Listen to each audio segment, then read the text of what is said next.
continue à vivre, pas vivre, mais presque dans les mines. On a vu phosphate. Là, je commence à les connaître, à les identifier. Là, on va viser, ça, je connais les feuilles de mica, même petit, Harold, il y en avait aussi. Là, par exemple, on va essayer d'imaginer la belle carte de tantôt. Là, on va enlever le jaune. Pour qu'on voit... Oui, on enlève tous les jaunes, tous les jaunes. On ne garde que les rouges. D'accord. En imagination. Celle-là, ça devient mica. Ce sont des mines de mica. OK. Et celle-là, pour les étudier, vous avez une carte qui détaille encore plus. Oui. Alors, vous remarquerez qu'il y a beaucoup de mines à l'intérieur de Templeton. OK. Il y en a quelques-unes ici, puis il y en a quelques-unes là. Voyez-vous? D'accord. C'est qu'ici, les mines de phosphate ont été converties et sont devenues des mines de mica. Et il y avait déjà des mines de mica seulement. OK. Ça va. Ça, c'était pas juste pour l'engrais. Ça, c'était l'autre tantôt. Phosphate. Celui-là, le mica servait à... Est-ce qu'il y avait un but? On va le parler. Encore? Bon, ben, mon Dieu. Après vous encore, je vous suis. On se promène, hein, on fait tellement, là, à Portland, on s'en va à Saint-Pierre, on s'en va à Baltimore, on revient à Perkins. Oui. Alors, là, on ici, est rendu à la mine de mica. Oui. Bon. Alors, donc, nous passons rapidement sur ces deux-là ici, puisqu'on connaît maintenant. Oui. Et ici, nous voyons donc des mines de mica dans Templeton. D'accord. Là, nous revoyons les rues, les chemins de tantôt. Alors, nous restons ici, nous avons vu ça. Okay. Alors, marquez bien, donc, comme on l'a signalé tantôt, il y a beaucoup de mines de mica dans Templeton. C'est que quand on avait des mines de mica, les mines de mica s'accompagnaient très souvent les mines de phosphate s'accompagnaient souvent de mica. Mais le mica, c'était un déchet. On le jetait à l'extérieur dans des amoncellements qu'on appelait, comme on l'a dit, des haldes. OK. Alors, il y en avait. Quand le phosphate est tombé, on est allé chercher le mica. Marquez bien, on est allé chercher les déchets. Mais aussi, on est descendu dans les puits de mine pour... il y avait encore du mica là. On a fait les deux. Hein? Okay. Alors, parmi, donc, ici, vous voyez, il y a les mines ici, là, ça c'est Blackburn, ça c'est Wallingford. Wallingford était ici également. Nous allons parler, nous, de la mine Blackburn, mais la mine de mica Blackburn. OK. Bon. C'était-tu vrai qu'il y avait une chicane entre les deux l'autre? Oh, il y avait une concurrence, hein, comme dans toute compagnie, il y avait une certaine concurrence, mais je n'ai pas lu nulle part qu'il y avait eu des choses inconvenables. Là. D'accord. Est-ce qu'il y en avait aussi des si petits, des points sont plus petits? Oui, il y a un certain nombre de mines, on n'a pas le temps de s'attarder, mais il y a beaucoup de petites mines là, qui ont quand même... Et à un moment donné, Blackburn achetait tout le mica des gens. Il y en a qui faisaient des fermiers qui se faisaient un petit supplément avec ça. Ils creusaient, puis ils trouvaient du mica, puis ils apportaient ça à Blackburn. On l'achetait. Alors, disons un mot de... Donc là, maintenant, c'est les fils de Blackburn.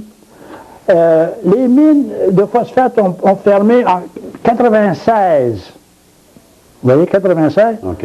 Pendant 3 ans, la mine a été inactive et les fils de Blackburn, Russell puis Lennox, ont pris les mines et ils ont eu la sagesse, parce qu'ils étaient 2 jeunes ensemble, ils ont eu la sagesse de se trouver des gérants. On a nommé Baker, puis on a amené l'autre, je ne me souviens plus de son nom, Forbes. Ce sont eux qui ont fait de la mine de Blackburn, la mine de mica la plus importante de tout le Canada. C'est quelque chose quand même, hein? Voyez-vous? Bon. Puis ça, dans cette mica-là de Blackburn, tu sais, quand on parle, c'était une bonne qualité. Parce que là, on veut dire, si c'était bâti tout ça, il a dû avoir une certaine qualité. Ah oui, il y avait du bon mica. Maintenant, donc, il y avait quand même mica et mica, on pourrait dire. Mais c'est pas toujours facile de distinguer. On va montrer tantôt qu'il y a 3 sortes de mica pour essayer quant à la couleur. Il y a le mica brun, il y a le mica blanc, puis il y a le mica... on verra tantôt, il y a 3 couleurs, blanc, brun et noir. C'est pas trop facile de distinguer le noir de l'ambré. L'ambre, hein? Puis le blanc aussi. Alors, souvent, il faut examiner au microscope pour savoir. D'accord. C'est pas comparé aussi au d'érable. Celui-là aussi, il avait une popularité parce qu'il servait à Le mica servait... Alors, le mica, vous vous souvenez sans doute quand vous étiez jeune, des fournaises à bois ou à charbon. La porte par laquelle on nourrissait le feu avait une petite fenêtre. Oui, oui, je suis. Et par la fenêtre, on voyait le feu à l'intérieur. Oui, oui, c'était du mica. Parce que le mica ne brûle pas. Le mica résiste à toute chaleur. Hein? Alors, partout où il faut avoir une certaine transparence des choses et où il y a de la chaleur, on prend le mica. Deuxièmement, le mica, vous ne pouvez pas écraser du mica. Prenez une feuille de mica avec une masse, le mica ne bouge pas. Si bien que, par exemple, sur les bateaux de guerre, il fallait quand même à certains moments d'avoir les fenêtres. Hein? Si c'était une fenêtre en vitre, chaque fois qu'on tirait du canon, tout partait en éclats. Alors on a mis du mica.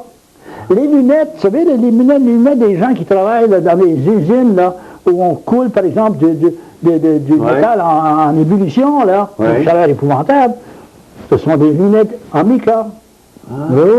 Alors, dans les... maintenant, l'usage principal du mica, c'est comme isolant.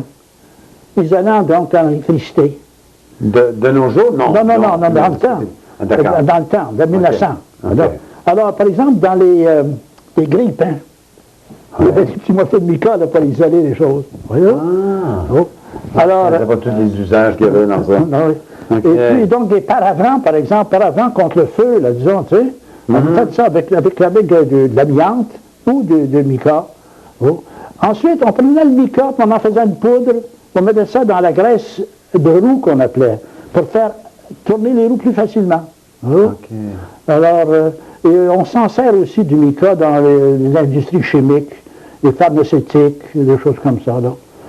Bien entendu, aujourd'hui, on a trouvé beaucoup de remplaçants pour le mica.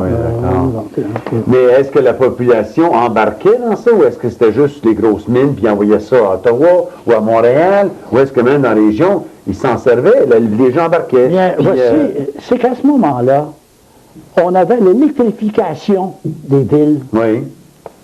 Il y avait un marché par le fait même pour le mica. Dans tous les endroits où il fallait des isolants, le mica. Donc, c'est arrivé à point. Donc, c'est à peu près les usages qu'on avait pour le mica, ça. D'accord. Mais c'est ça, on le voyait aussi, par exemple, que les familles travaillaient, parce que si moi j'avais juste pris des coins, il y en a qui en ont tellement dans la région ici, canton de Templeton, mais il y a dû avoir que les familles, non, le père travaillait, ou est-ce que les enfants, c'est ça que j'allais de comprendre? Il y avait des enfants dans les mines, hein? Il y avait des enfants. Je ne peux pas rentrer là-dedans, là, puis je n'ai pas les notes avec moi d'ailleurs, mais il y avait des enfants aussi qui travaillaient, mais, chose unique, probablement, peut-être dans le monde entier, c'est la part que les femmes ont prise dans l'industrie du Alors, j'ai ça ici, là, un phénomène unique peut-être dans l'histoire des mines fut la part prise par les femmes dans le succès des mines de mica chez nous. À la différence du phosphate, qui pouvait être vendu brut ou en vrac, le mica, lui, devait subir des transformations avant d'être livré sur le marché. Donc, on va le dire un instant après, là, ce travail rémunéré accompli par les femmes hors du foyer, sur le terrain de la mine même, et dans les mica shops. Il y avait des shops, comme on dit shops en anglais, à Ottawa et ailleurs. D'accord, il y avait... Donc, quelqu'un a mentionné tantôt que les femmes n'existaient pas avant ce temps-là.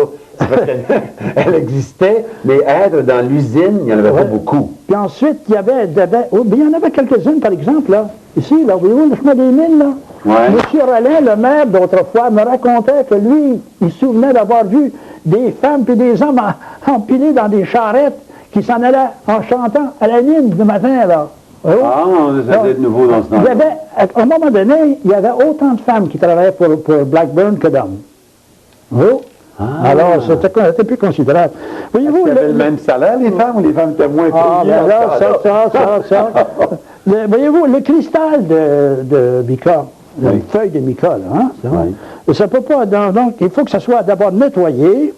Voyez-vous, habituellement, c'est quelques centimètres à peine d'épaisseur, hein? Oui. Et ça doit être nettoyé, puis avec une lame très mince, effeuillée, taillée, classifiée. D'accord. Ils classifiaient ça. Puis ça, c'est un travail pour les femmes. Voyez-vous? Elles faisaient ça. Les femmes étaient... Une ouvrière, voici, une ouvrière, en une journée de 9 heures, pouvait produire 2 kilos de mica transformé.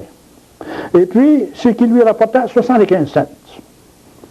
Ah, ça l'aidait. Un salaire très convenable avant la guerre de 14. Ça faisait un petit peu d'argent pour la famille, ben oui. Et des résidents actuels de Perkins se souviennent du travail en famille. Une femme qui me dit, on avait installé un établi dans un coin de la cuisine. Tiens.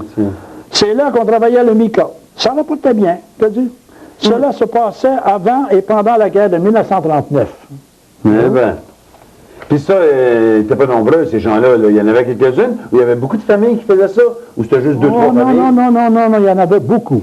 Ah oui, il y avait, comme on dit, s'il y avait autant d'hommes que de femmes qui travaillaient dans les mines, c'était un bon nombre, ça. Puis là, ils travaillaient parce qu'ils étaient plus minutieux, les femmes. Il y avait peut-être une adresse, en tout cas. C'est vraiment, oui. Alors, disons maintenant qu'une façon générale, les mines ont cessé, les mines de mica ont cessé à partir de 1910, ça diminuait.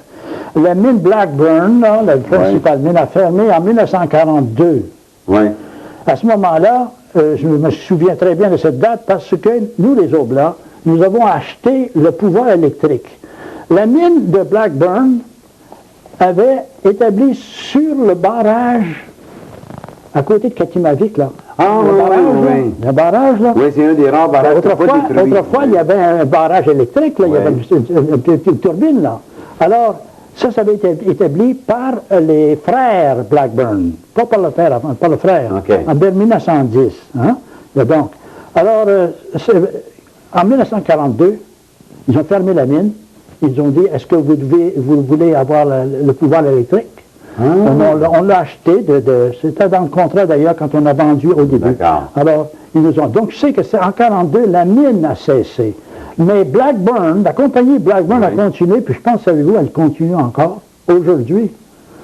C'est une compagnie, ça, qui a été établie, puis qui continue. Elle s'est jamais fermée au complet. Oh non, la mine est fermée, il n'y a plus rien là. Non, mais je veux dire pour le mica, mais Blackburn continue. Oui, continue à acheter le mica et à le revendre, et ainsi de suite. C'est un commerce du mica. Alors là, je ne sais plus où ils en sont maintenant, là. Mais jusqu'à... Mais comment ça se fait qu'on entend parler de mica encore, et vous dites qu'il n'y a plus de mine? On en a encore parlé pourtant. Oui, mais il y a des mines ailleurs. Ah, OK. Je dirais la palisse. OK. Donc, tous ceux-là, là, de Templeton, Portland, il y avait quand même du mica. Alors, voyez-vous, on va passer très vite pour Portland. Juste pour rafraîchir la mémoire. Il y en a ici quelques mines de mica. Vous voyez, c'est très peu. Hein? Et ici, il y a les chemins qui nous indiquent, là, mais on n'a pas le temps d'insister là-dessus. D'accord. Dans Wakefield, c'est à la même chose. Vous avez quelques mines, voyez-vous. Mais ce qui est intéressant, c'est la mine ici, là, du lac Gérard, parce que c'est une mine où je suis allé, là. Oui. Et puis, alors, on m'a donné des spécimens que nous pourrons voir tantôt. D'accord. Alors, donc, ça continue ici. Et là, ce sont les chemins, hein? Voyez-vous, les chemins. Alors... Est-ce qu'il y a des gens en ce moment qui ont des maisons, sont installés, puis ils ne savent pas qu'ils ont une mine chez eux? Pas toujours. Pas toujours. Oh, non. C'est pour ça que peut-être votre grand-père vous a laissé une mine, puis vous ne savez pas. C'est ça là, que je me pose la question. On continue à voir la carte, puis je commence à comprendre de plus en plus. J'espère que tous les téléspectateurs saisissent. On a vu phosphate, mica. Maintenant, feldspath. C'est ce qui est vert. Et si vous remarquez, il y en a ici quelques-uns. Puis là, dans cette région-là, on n'en voit pas du tout. Oh mon Dieu, 1, 2, 3 petites mines ou grosses. Mais c'est surtout dans une région. Le feldspath, c'est une roche si rare que ça, parce qu'il n'y a pas l'air d'en avoir beaucoup? Non. Le feldspath n'est pas rare. Il est, avec le mica et puis le quartz, c'est la plus grande partie de l'écorce terrestre. Seulement, c'est pas partout qu'on en trouve en abondance, et puis en qualité telle qu'on puisse l'exploiter. Vous comprenez? Là? On va aller voir sur les cartes, là. Donc, dans les différents cantons, rapidement. Oui, allez-y, je vous suis, là. Là où c'est la première fois, par exemple, là, vous dites quartz. Est-ce qu'il y en avait aussi dans cette région? Oui, le quartz était souvent mêlé avec le feldspath. C'est un petit problème. Ah, OK. Alors ici, on va rapidement, vous connaissez donc Templeton, vous connaissez Templeton, mais vous voyez quand même qu'il n'y a rien que 5 mines de feldspath. OK. C'était des carrières, donc à ciel ouvert ou dans les flancs de montagne. Mais les gens, ils se trompaient, là. Il y avait même ça du phosphate. Non, il appelait ça du spar. Ah, OK. Feldspar de l'anglais. Encore la même voyez-vous. Ici, vous avez le nom des mines. OK. Alors, je vous épargne les noms, là, donc vous voyez que ce n'est pas très important.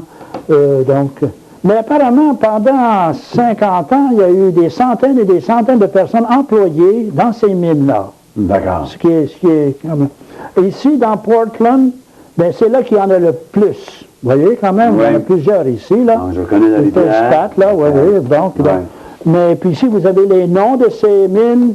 Alors, je vous épargne ces noms-là. Il suffit de savoir qu'il y en avait plus dans Portland que dans Templeton ou dans Wakefield. Wakefield, il y en avait 3. OK. Il y a ici une mine qui est tout près ici du lac Saint-Pierre. Oui, la chaîne, oui. McLachlan. Ah, Mais c'est plutôt la famille Lachaine qui a exploité cette mine-là. Et M. Lachaine nous a conduits jusqu'au bord de la mine. Ici, on a vu où c'était. C'est-tu le feldspath qui était le plus rentable? Non, ou la pierre? Non, le feldspath, tant que ça a duré, c'était le plus précieux. Et ensuite, c'était le mica. Et ensuite, c'était la roche. Donc, c'est une roche, hein, vraiment assez abondante, qu'on appelle le feldspath. OK. Et là, vous parlez de richesse. Si moi, j'avais eu le choix dans ce temps-là, j'aurais préféré avoir du feldspath parce que ça servait à inscrire dans le feldspath. Parce que j'avais entendu le mot dans dental spar, je ne sais pas trop, là, dans ces mots. Non, non. Si le spar ici, là, le feldspath, rapportait assez bien à cause de l'usage que l'on en faisait. OK. C'est là qu'arrive le moment. Pourquoi les mines de feldspath? Ben, c'est que le feldspath, hein, moulu, entre dans la fabrication de la porcelaine, par exemple, de toutes les poteries. Hein, et quelque chose de tout à fait unique, hein, ça sert dans la fabrication des dentiers, des dents artificielles. Ça, dans les papiers, on voyait dental. Les gens parlent de dental spar. Mais ce n'est pas toujours du feldspar blanc. Mais moulu, la poudre est blanche. Alors, il paraît-il qu'il n'y a rien comme le feldspath pour imiter la brillance des dents naturelles. Alors, c'est donc assez particulier. Dans tout ce voyage-là, de cet été, d'aller voir tous ces roches-là, est-ce qu'on va pouvoir finalement... Est-ce qu'il y en a encore de ça, là, du dental spar? Est-ce que vous avez dans vos spécimens? Oui, j'en ai ici dans le spécimen. On peut examiner ça maintenant. Dans les dents... Ah ben, c'est drôle, ça. J'avais vu ça, le mot, tantôt. Dental spar. Alors, si vous voulez, nous allons commencer par le feldspath. On vient d'en parler, hein? Oui. Le 3. Oui. Bien, voici des morceaux de feldspath. Ça, oui, cette pierre-là, là, hein? Ça, c'est du feldspath. Okay. Ça également aussi, mais vous voyez que la teinte est différente, hein? Ça, c'est de quel lac, là, où c'est écrit, là? Celui-ci, c'est le lac Bataille. La Bataille. Regardez le beau feldspath que c'est ça, voyez-vous, comme c'est brillant, là, puis c'est uni, là. Alors, vous avez donc, ça, c'est du feldspath, ça, c'est du feldspath. Mais quand vous parlez je reviens encore aux dents, c'est tout ça qui broyait? Oui. Tout ça, oui. Ça venait du coin du lac Bataille. OK. Bon, ça, c'est du feldspath? Non, tout ça ici. J'ai dit tantôt qu'il y avait parfois du quartz mêlé, mais ça, c'est du quartz. Voyez-vous, là, comme ça, là, si vous regardez de même, là, vous allez voir le blanc plutôt, le brillant. Là. Oui. Ça, c'est du quartz. Voyez-vous? Si nous venons de ce côté ici, il y a ici le blanc, là, ici, pas ça, mais le blanc, ici, ça, c'est du feldspath. C'est beau. C'est beau, hein? C'est beau. Oui, ces morceaux-là, ici, à l'intérieur. Alors, vous avez ici du feldspath un peu plus rouge. Pardon. Rouge, voyez-vous comme c'est rouge? Il y a du phosphate mêlé à ça. Alors, il y a le feldspath ici aussi.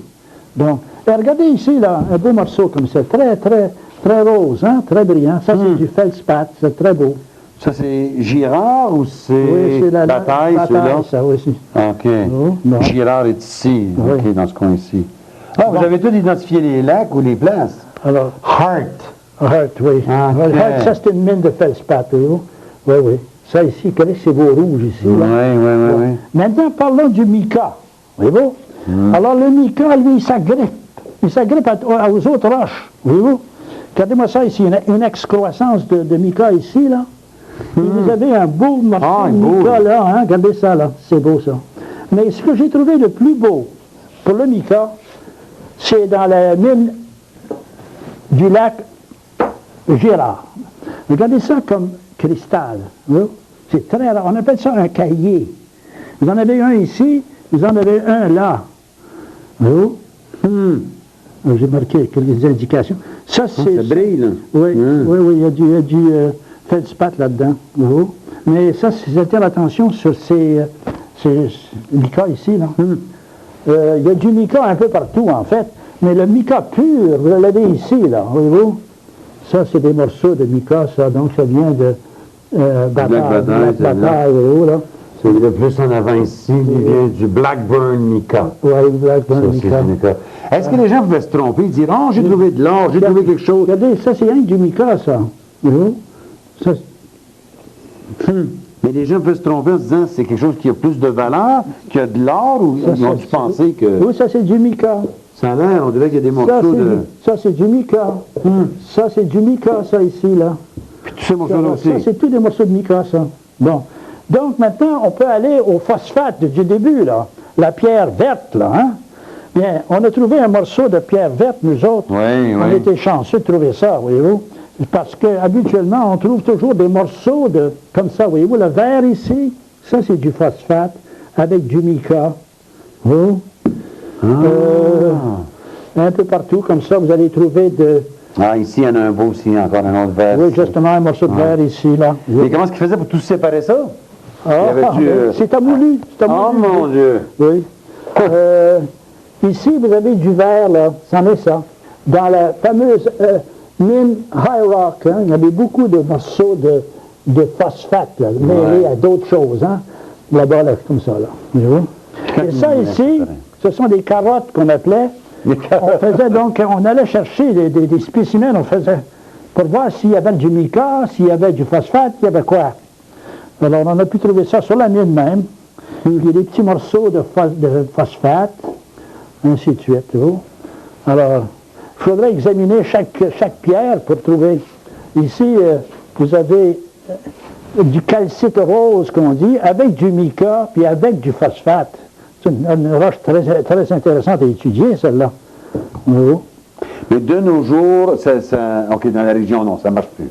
OK. Et celui qui trouve des roches semblables, il me semble que ça se vend, dans des musées même, des fois. C'est tellement les roches sont belles. Oui. Les couleurs, puis regardez vous voyez ici, par exemple, des petites feuilles de mica. Hein? Voyez-vous comment c'est mince? Ah, mon Dieu! Pourtant, c'est très résistant parce que c'est élastique. Hein? C'est élastique, voyez-vous. C'est ça que vous avez dit que ça ne brûle pas, hein? Non, ça ne brûle pas. Non. Et vous donnez un coup avec une masse, ça ne bronche pas. Bon, je peux-tu vous poser une petite question? Celle-ci, là, je trouve ça drôle. Ça, je ne sais pas quelle sorte de roche que c'est. Je devrais faire identifier ça par des géologues. Les formes sont spéciales. Oui, c'est bien spécial. Il y a beaucoup de minéraux là-dedans que j'ignore. Hein. J'ignore le nom. High Rock, Lac Bataille, Lorrain.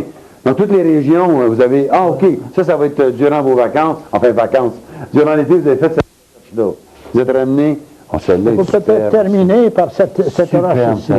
Ceci, ça pèse une tonne. Voyez-vous? Ça, c'est tout du mica. Ah, mon Dieu, oui.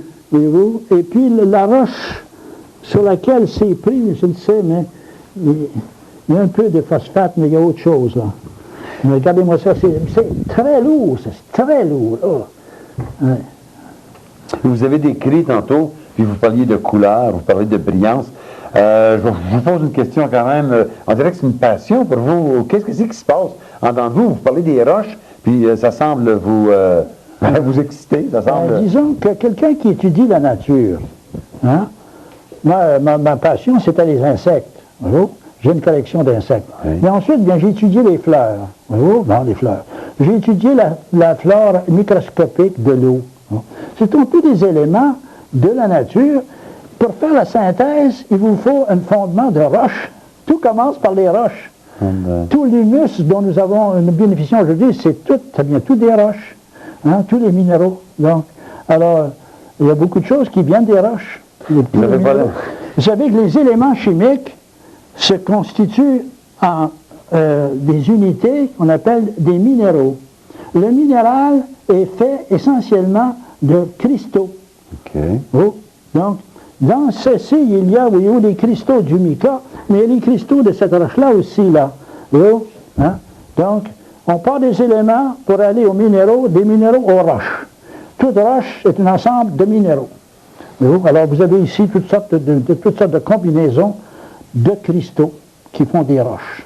Alors, c'est passionnant, c'est vraiment très, très intéressant.